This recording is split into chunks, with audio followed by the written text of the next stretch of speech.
Como entender e fazer uma análise mais justa do Brasil, não olhando apenas o presente, mas os últimos 30 anos? Na opinião do professor Robert Kaufman, da Universidade de Rutgers, de Nova Jersey, é importante entender que o Brasil foi uma ditadura.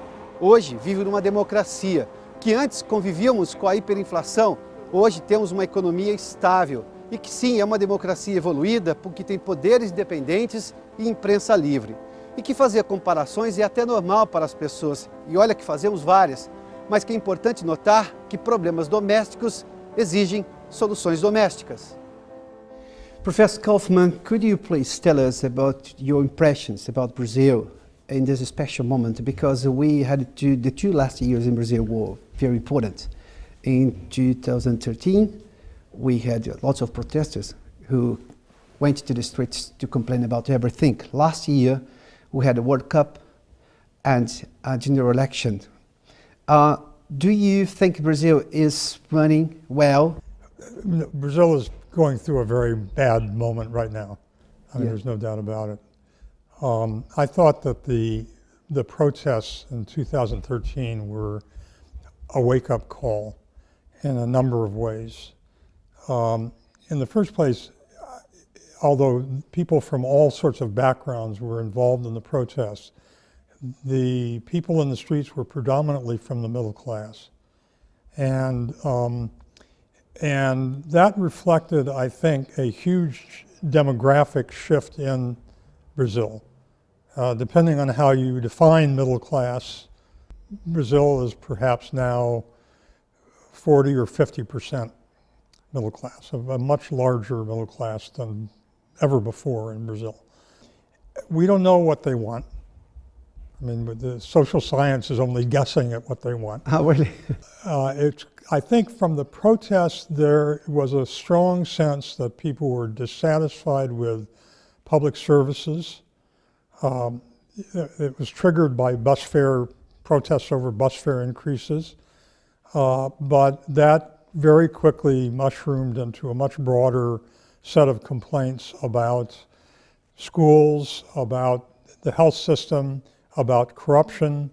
Certainly people were outraged at what they saw as police brutality.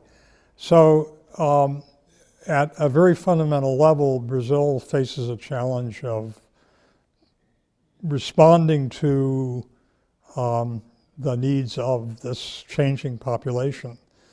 And up till now, they've struggled. Brazil has struggled. Mm-hmm. So that's only one of the problems, but I think it is indicative of a range of problems that Brazil is facing right now. About middle class is going to the street to complain about everything. Is that good or bad? Because in the recent history in Brazil, a lot of social scientists in Brazil used to complain about the middle class is not interested in the country because they have more money, they have access to anything, so they don't need to support the state. Do you think it's good or bad? You have more people complaining, a middle class, the upper class, the One of the good things about Brazil is it's a democracy. Exactly. Not a very, always a very efficient or effective democracy, but it is a democracy. And I think that people protesting in the streets is part of the democratic process, as long as it's peaceful.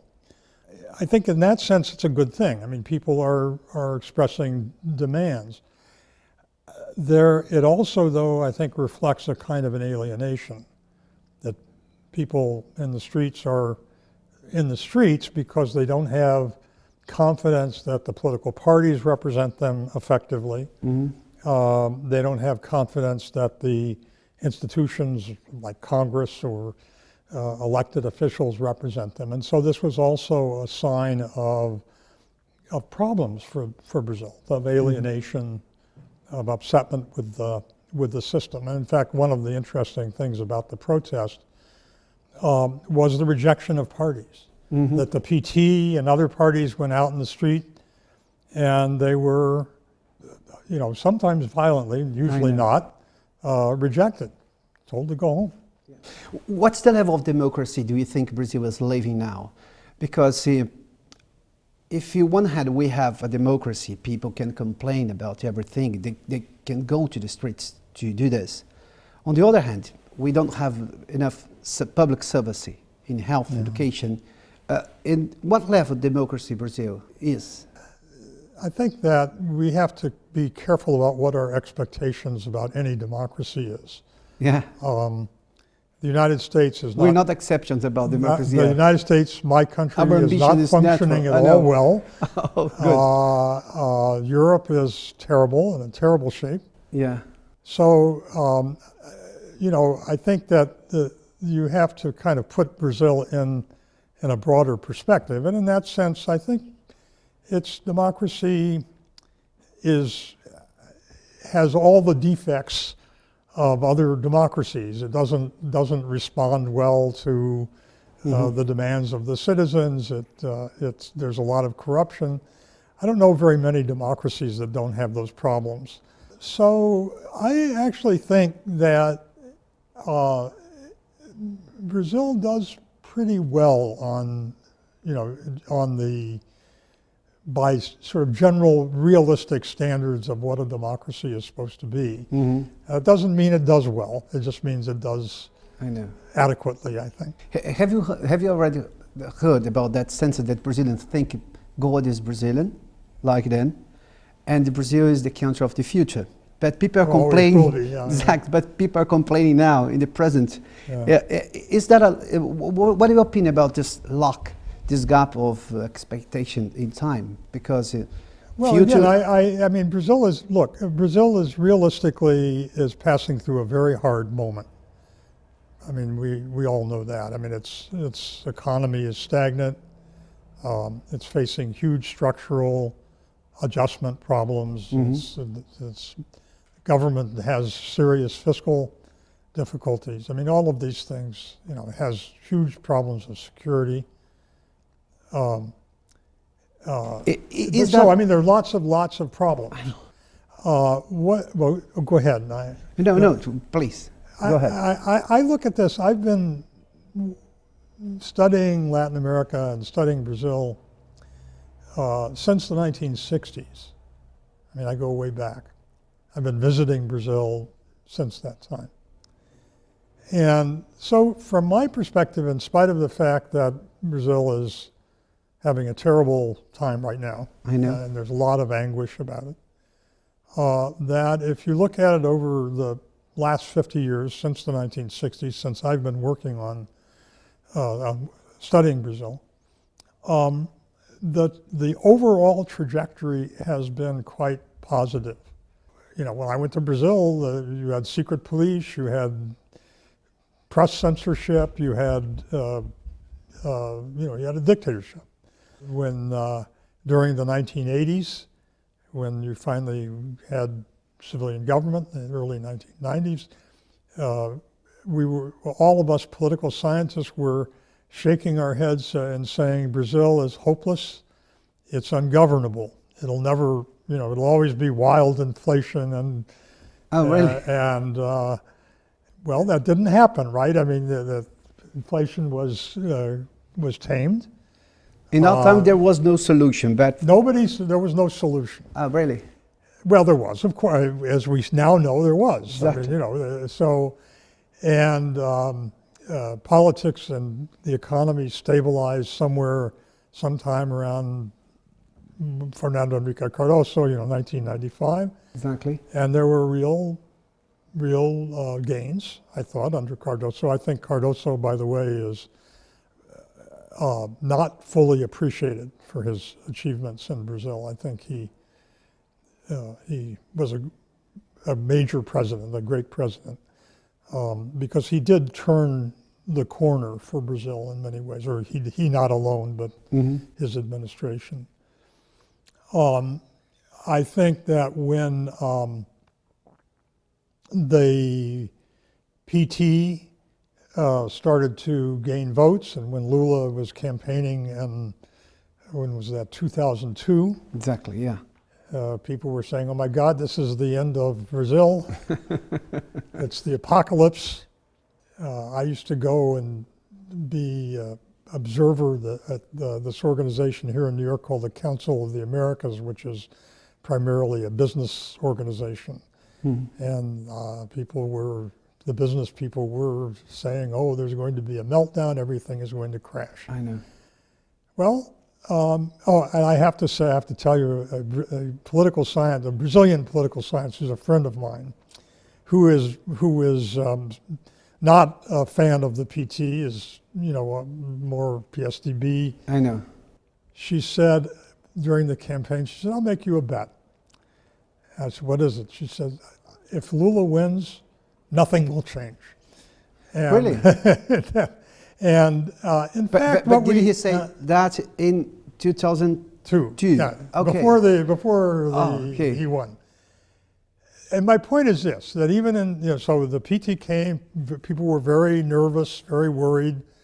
The fact is that the PT has many faults, so do all the other parties, but it became the government. And my friend is maybe not completely right. It's not that nothing happened, but there was no crisis. Exactly. Things went along. There are many ways that Brazil grew and improved during that time under Lula. There were social programs that were successful.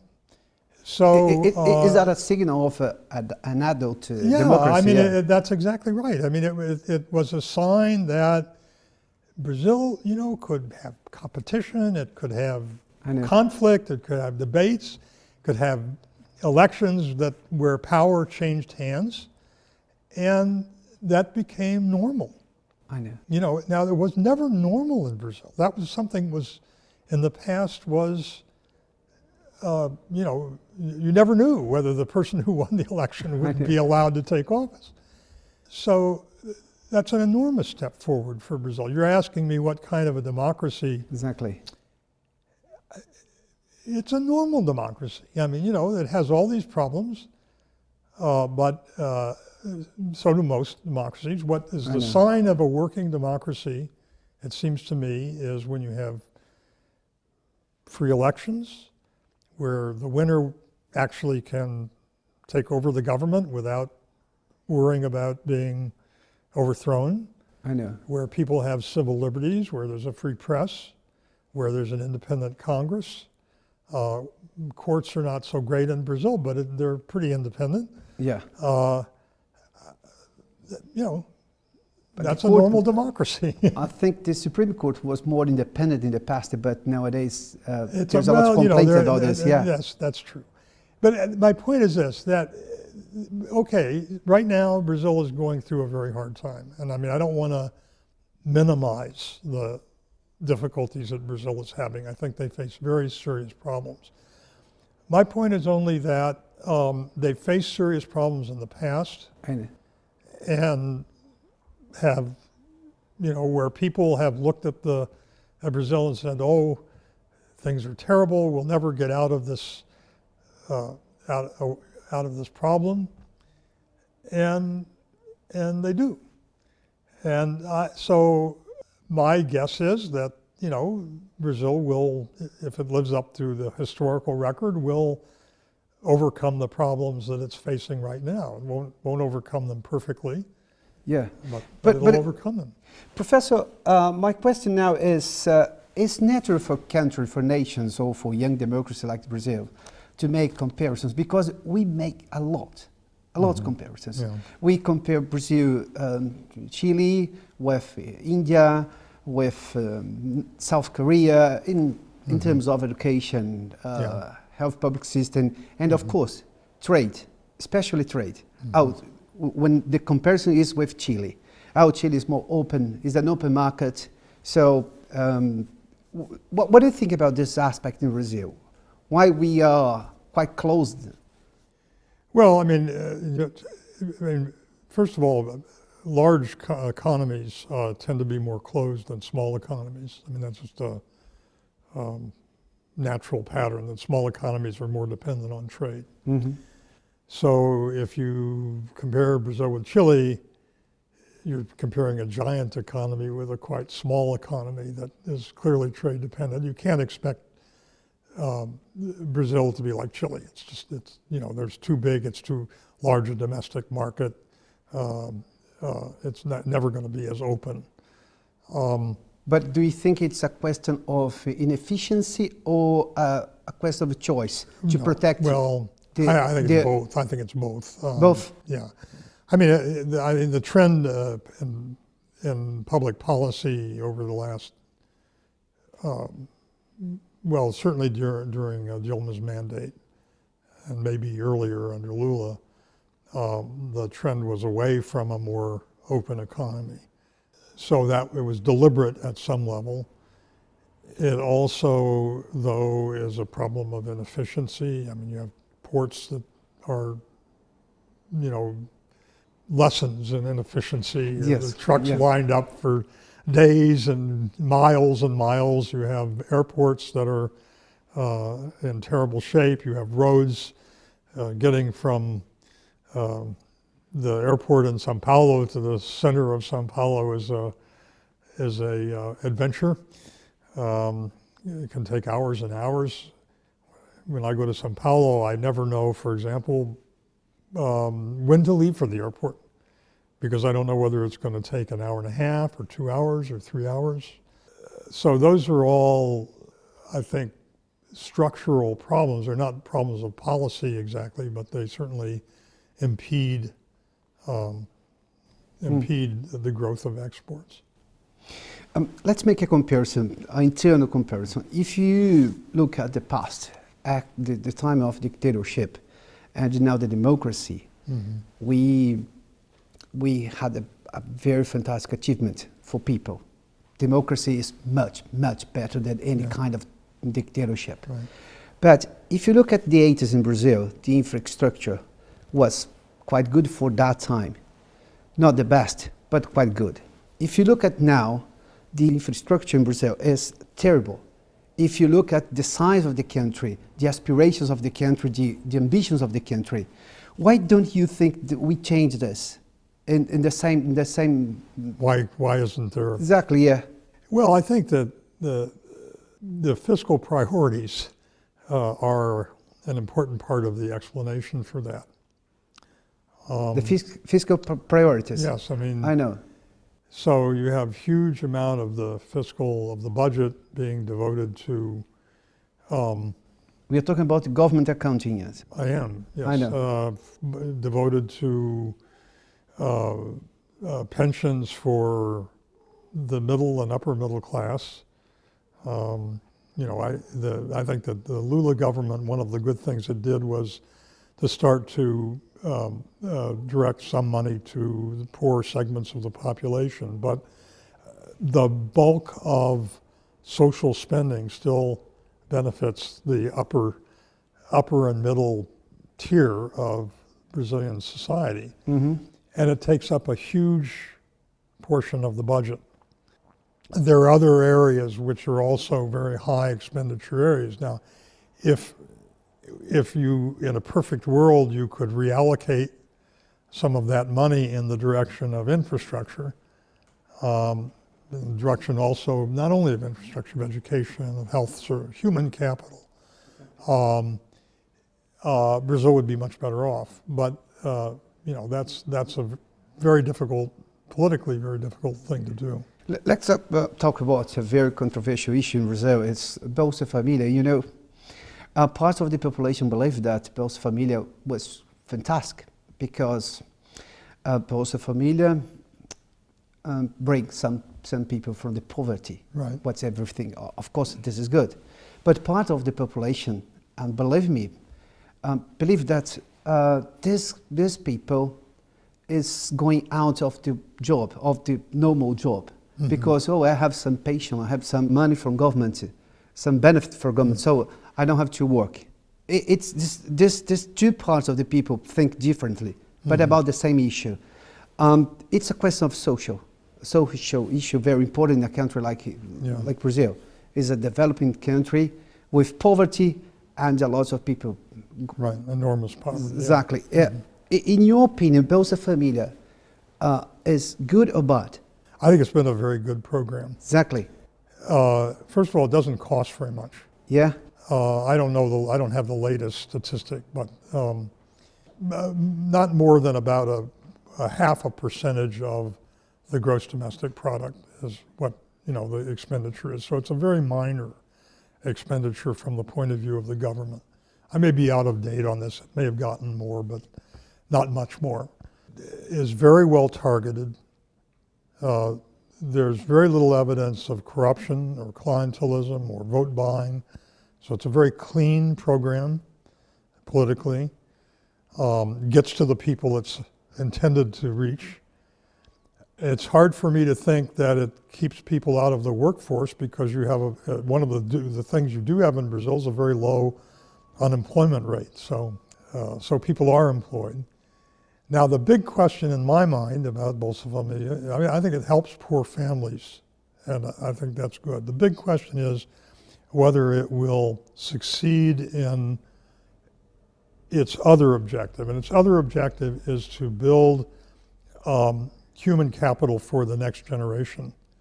So the theory, as you know, of Bolsa Familia is we're going to give you an allowance. You have to use that allowance to improve the education and the health of your children. In this case, the country has to improve its education. And so the question would be, is that generation going to be stronger, better in human capital than the present generation? I don't think we know yet the answer. We do not have this answer now. I think we need more information. I don't believe that we are necessarily negative. It's just I'm not sure. One of the problems is that the Bolsa Familia increases the demand for schools, but it doesn't necessarily increase the supply of quality education. So a young person who's a beneficiary of the Bolsa Familia may be going longer to school, but the schools may not be very good. So there has to be, I think, more action on the supply side of the educational story, of bringing better education to the people who are getting benefited from the Bolsa Familia. Mm-hmm. Do you believe that the Brazilian officials are ready to attend the new demands from the market, from the society? Yeah, I'm talking about people who work for government, yeah, in the ministries, the government. Do you think these people are ready? Talking about education, well-prepared labor force. Yeah. Because there's a big connection in Brazil. Everything, if you put Brazil in another reality, everything depends on the government in Brazil. All the time you needed to talk, what Brazil thinks about this. Yeah, I think that's right. Yeah. People are very focused on exactly, on the much more than in the United States. Probably. I'm not sure about that, but probably. Yeah. They're very focused on the federal government here too. The federal government for the last 5 or 6 years has been pretty paralyzed. I mean, with the division between the president and the Congress, there has not been a lot achieved.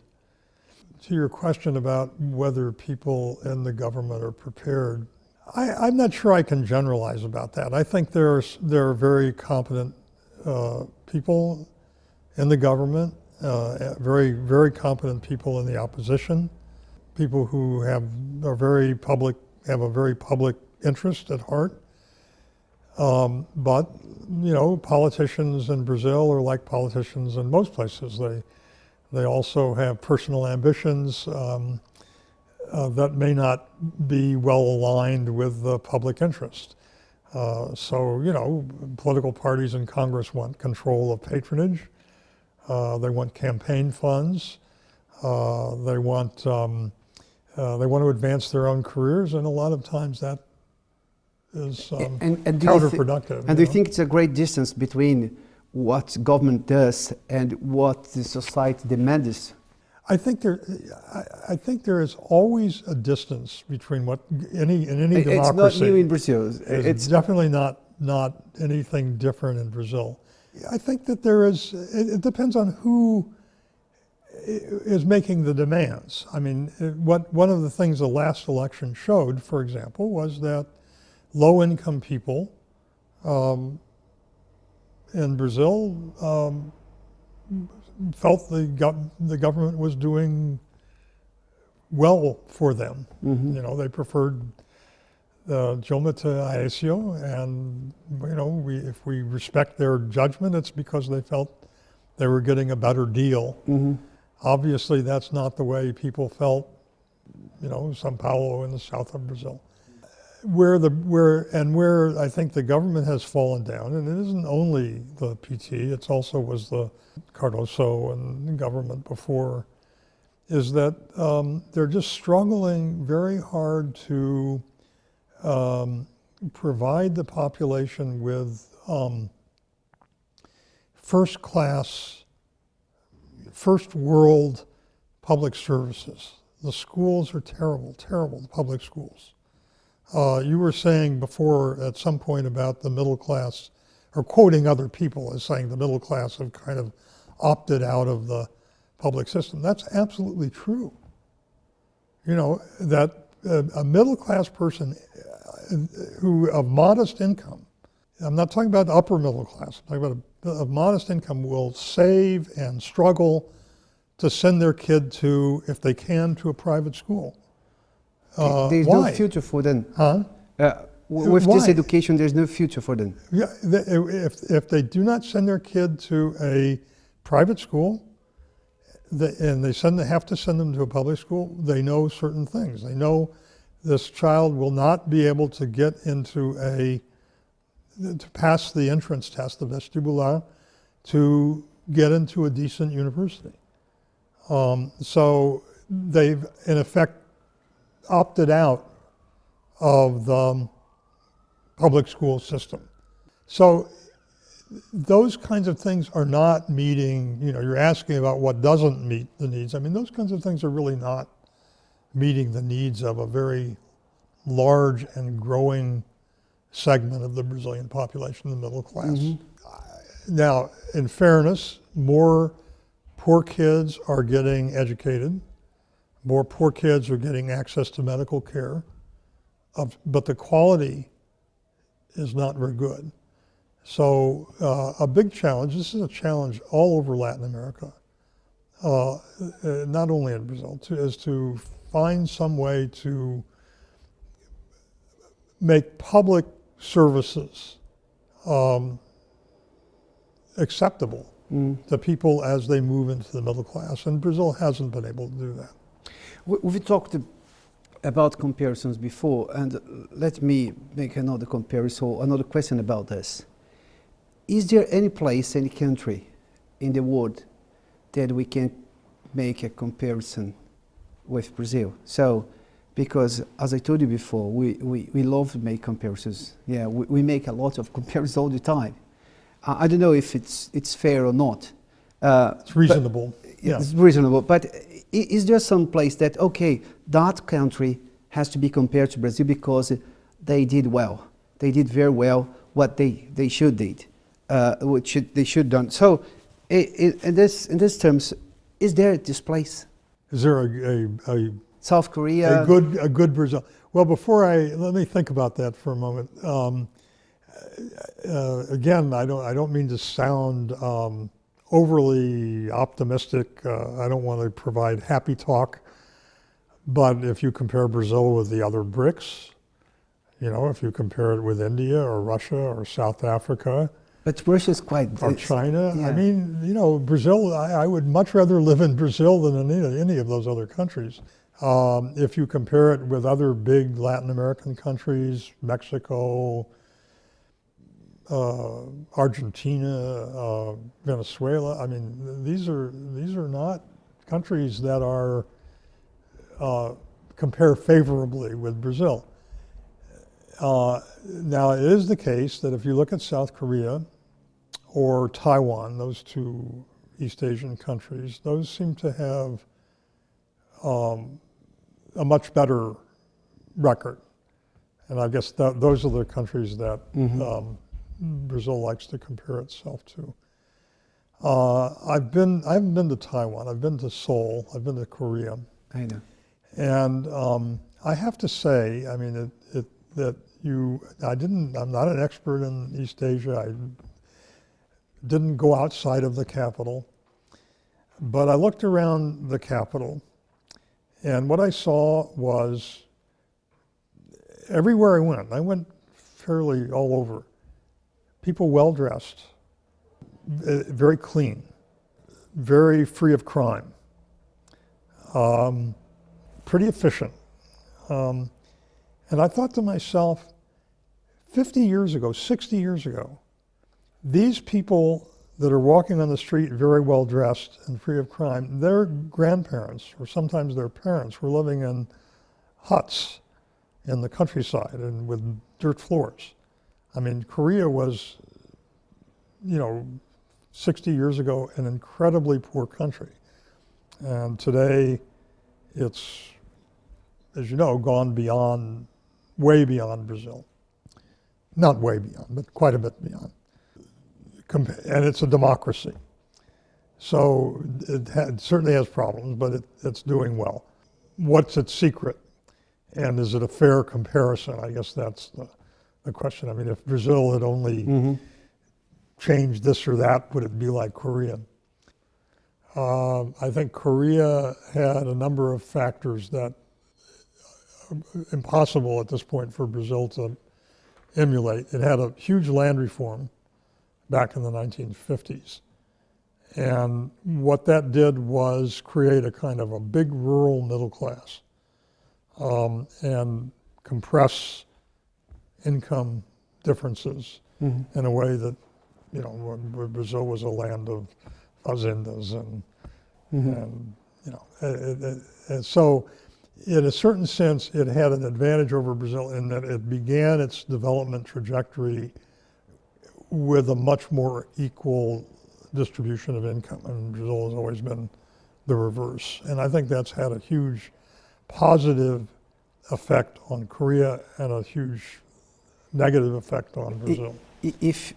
We don't have any much more comparisons, so can I say our problems, our solutions? We have to find our solutions. I think that's right. I think there are lessons that you can pull from other places.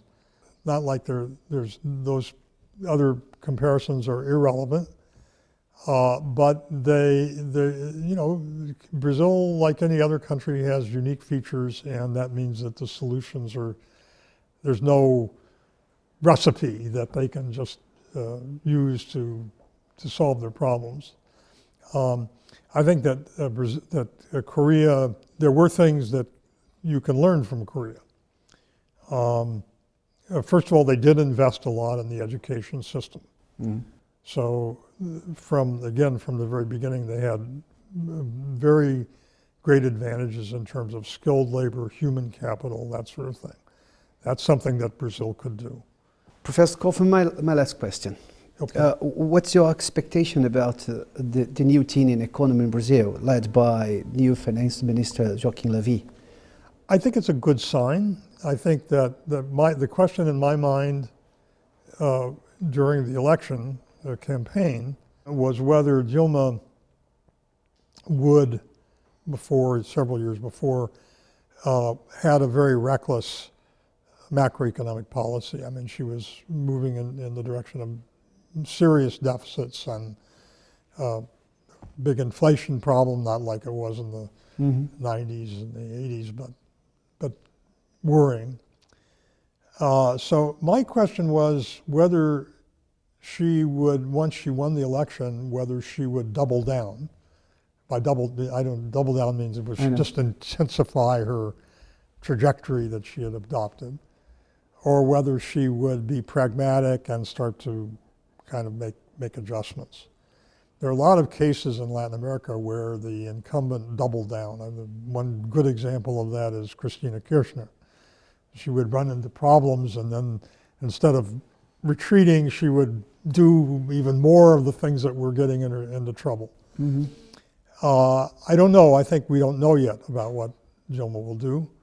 But I think her decision about who to appoint to run the macroeconomic policy is positive. Yeah. I think I lied about my last question. Now it's my last question. Sorry. That's okay. Everyone in Brazil like to say, "Oh, we need to change. Brazil has to change. Brazilian government has to change." I don't know exactly what the change we are talking about, but this is like a sentence that people say a lot. "Oh, we need to change." Well, taking this like a true, okay, we need to change. Do you think Brazilian government fears or resists to change, to look for a new time, a new moment for Brazil? I think that the party in power, the PT, has been in power for a long time. This will be the fourth mandate, right? There's 2 Lula mandates and then now 2 Dilma mandates. I know. I think that the Lula government and the Dilma government have done some good things. But, well, I think that what is the case with any government, any party that's been in power for a very long period of time, I know. you get stale, you start doing the same things over and over. And it's healthy for a democracy. I want to be careful about this because I really don't want to, I think that the Brazilian politics are for the Brazilians, and I'm not a voter, so I don't have a say in this. But I think that when you talk about any democracy, there comes a time when if you have the same party over and over again, it's not good, and you need some kind of rotation. And well, the Brazilian voters decided this was not the time for change. Okay. This is the change we're talking about. But yeah, well, they didn't. I mean, they didn't change. Exactly. They voted. So, but I think that it is healthy over the longer run for Brazil to have new governments. Professor Robert Kaufman, thank you so much for your interview. Yes, my pleasure.